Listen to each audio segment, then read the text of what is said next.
Halo, assalamualaikum warahmatullahi wabarakatuh. Bertemu lagi di video pembelajaran tematik tema 3 subtema 2 bersama Bu Raini. Sebelum memulai belajar, mari kita bersama-sama membaca basmalah. Bismillahirrohmanirrohim.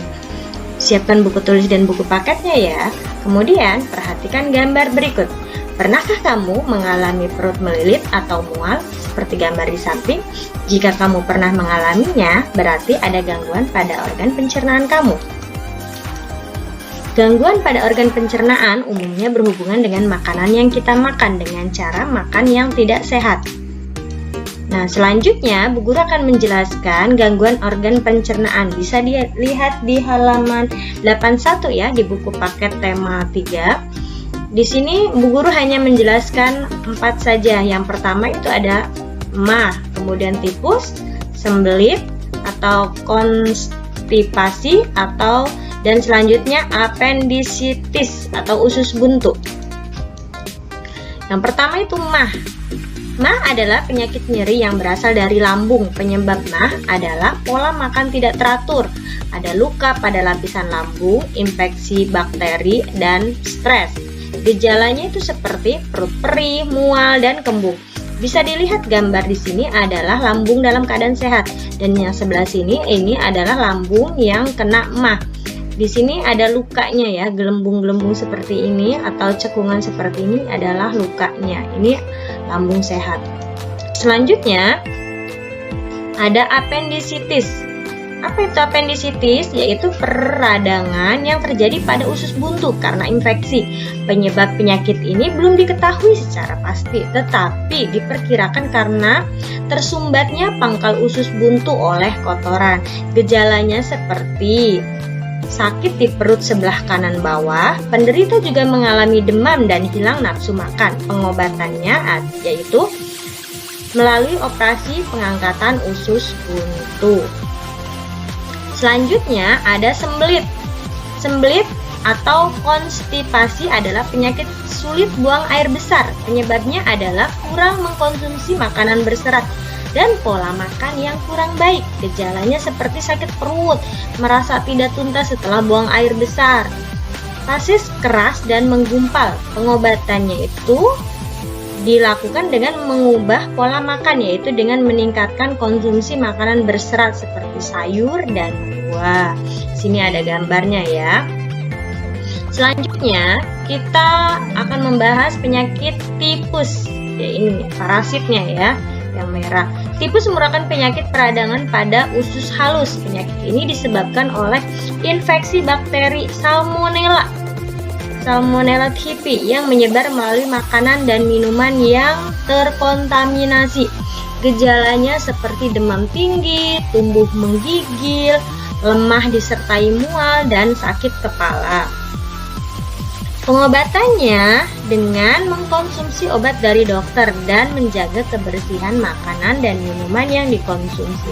Ini yang merah ini merupakan bentuk dari parasitnya ya.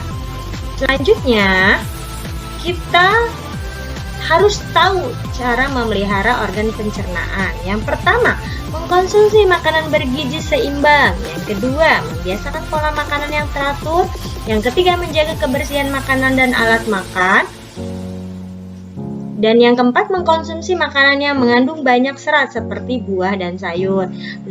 Mencuci bahan makanan sebelum dimasak. Dan yang terakhir, mengurangi makanan yang mengandung pengawet dan pewarna buatan, karena itu merupakan tidak sehat.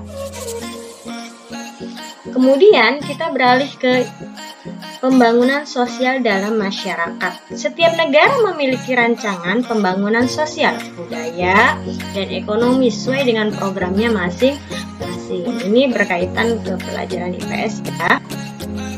Kemudian pembangunan sosial. Pembangunan sosial adalah semua aktivitas yang menggabungkan aspek sosial dan ekonomi. Tujuan pembangunan sosial adalah untuk meningkatkan taraf hidup atau kesejahteraan sosial.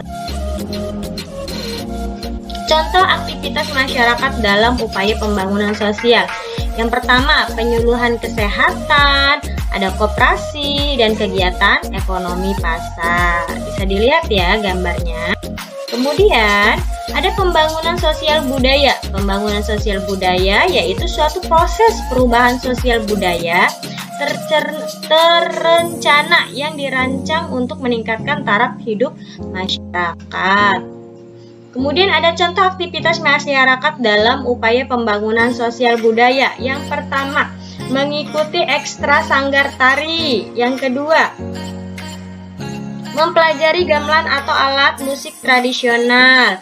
Yang ketiga, mengikuti festival budaya. Yang keempat, melestarikan makanan khas daerah. Dan yang terakhir, menggunakan bahasa Indonesia dengan baik dan benar. Bisa dipahami ya anak-anak soleh.